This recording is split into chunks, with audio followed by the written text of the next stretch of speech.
nouvelle vidéo au QG avec les chipettes là et le président. Noupi elle est cachée. On va un peu parler de notre spot privé. Non, je vais en parler. On va parler de mon changement d'amortisseur et on va laisser un peu les filles rouler avec la GoPro. On va rouler, il fait dégueulasse. Du coup, c'est génial pour rouler au QG. Hein. Bon, du coup, je vais changer mon amortisseur à air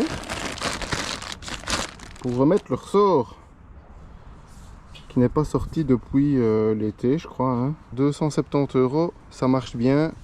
Facile d'entretien, peu de réglage. Alors, on a monté le petit amorto à ressort. On va tester ça, voir ce que ça donne. J'ai utilisé que l'été en bike park. L'autre c'était plus pour enduro, tout ça. Il est beaucoup plus réactif celui-ci que l'autre. Sur les break bumps, tout ça était beaucoup plus collé au sol avec un ressort. Mais j'adore le feeling du air aussi. Du coup, on va voir, ça fait longtemps. On va voir ce que ça dit. Allez, première prise de la journée. Je vous ai mis au harnais pour essayer. Il y a plein de modes de stabilisation.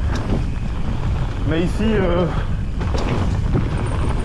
j'ai mis la stabilisation simple. La normale, on va dire, pour voir ce que ça donne. Oula!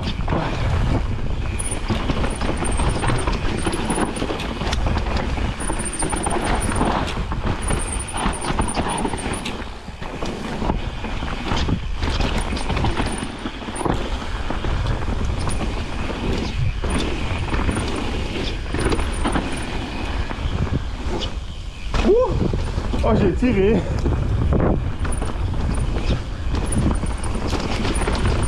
Voilà. Première descente pliée.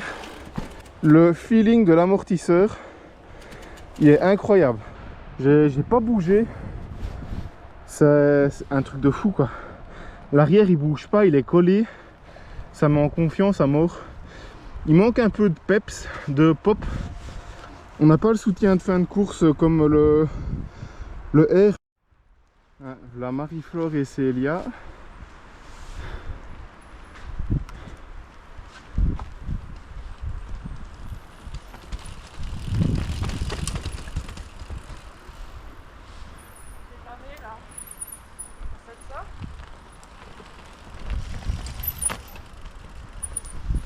Il y a deux traces, hein, là. Il y a le petit saut là, où il y a le virage là.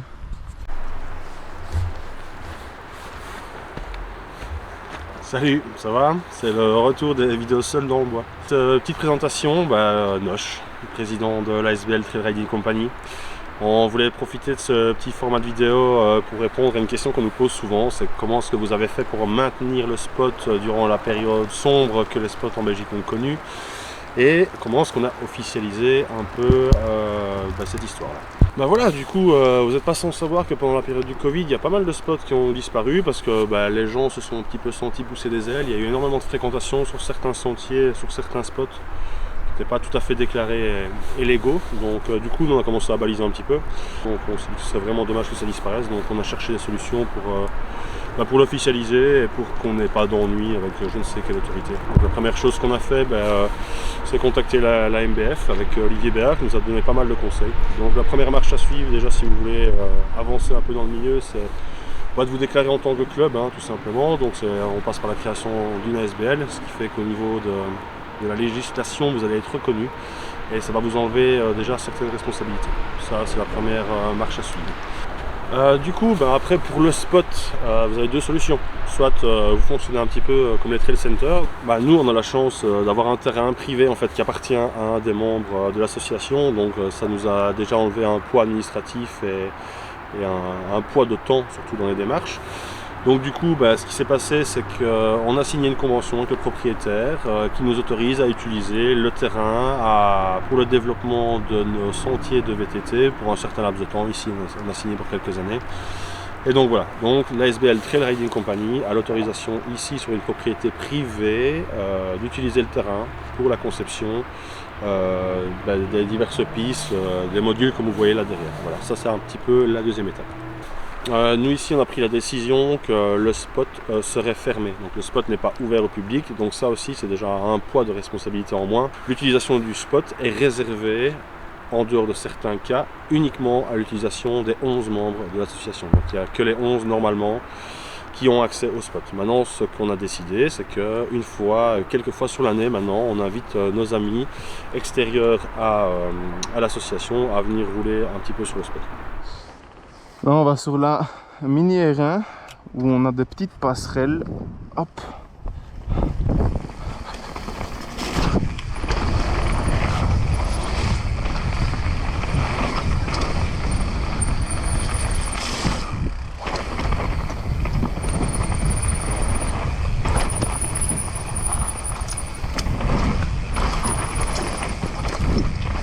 Hop là. Et là on a Célia qui veut se lancer sur celle-ci, la première. C'est déjà pas mal. Elle est bien. Et la deuxième est un peu plus technique, elle est un peu en dévers.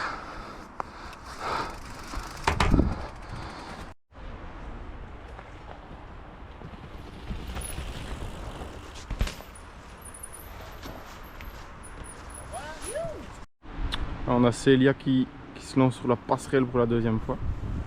Hey!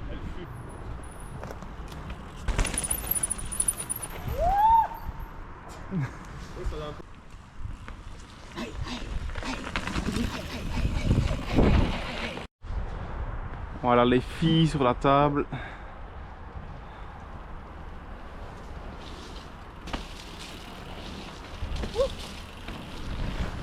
Ah, il y a de la boue, hein. Ça colle sévère hein, avant. Perd toute sa vitesse. Allez les gars, tout le monde sur le pays là, allez!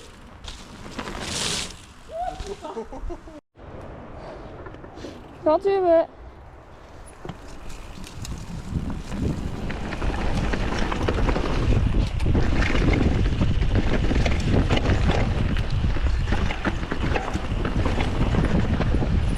Oh, je savais.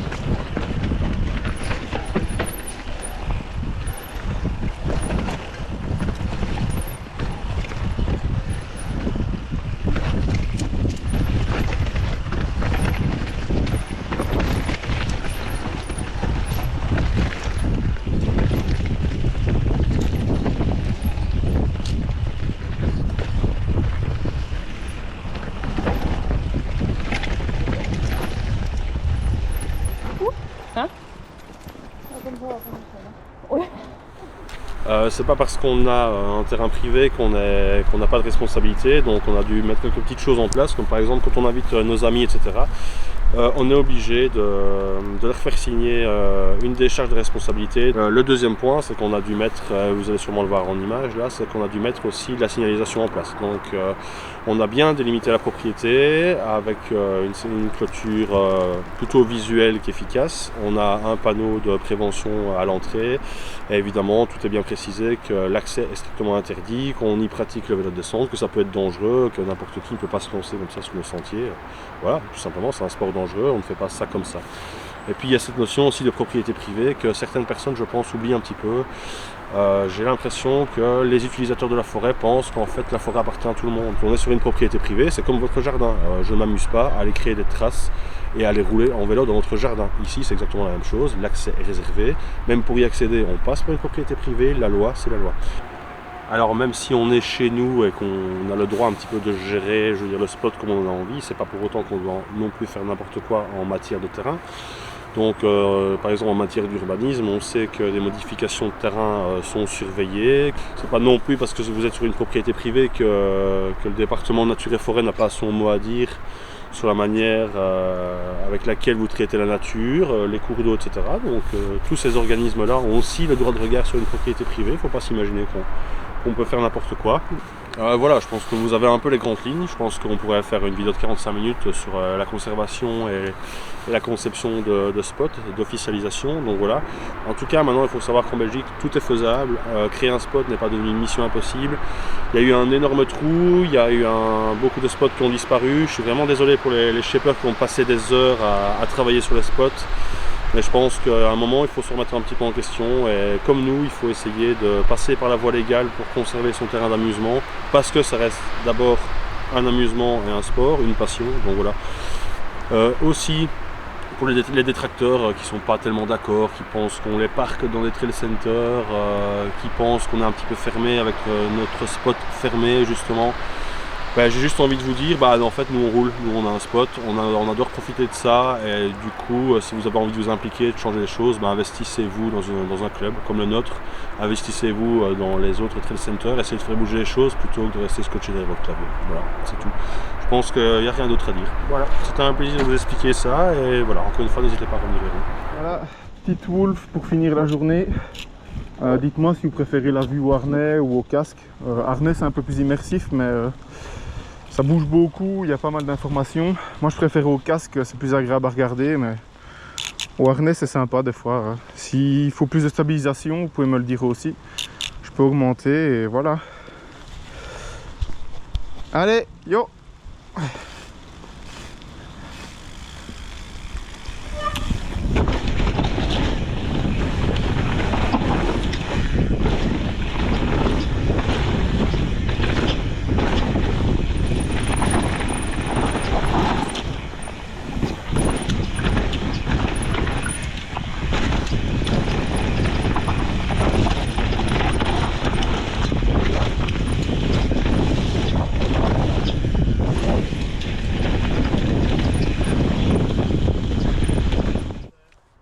Yo, merci d'avoir regardé la vidéo. N'hésitez pas à laisser un petit pouce bleu et vous abonner, ça fait toujours plaisir. On est toujours ok à accepter les critiques si elles sont constructives. Voilà, merci. N'hésitez pas à checker le site Valcaris qu'on mettra en description. Claude, un artisan belge qui fait sa marque de vêtements ici en Belgique et ça vaut vraiment le coup d'aller jeter un petit coup d'œil. Il liquide un peu donc merci, tchuss.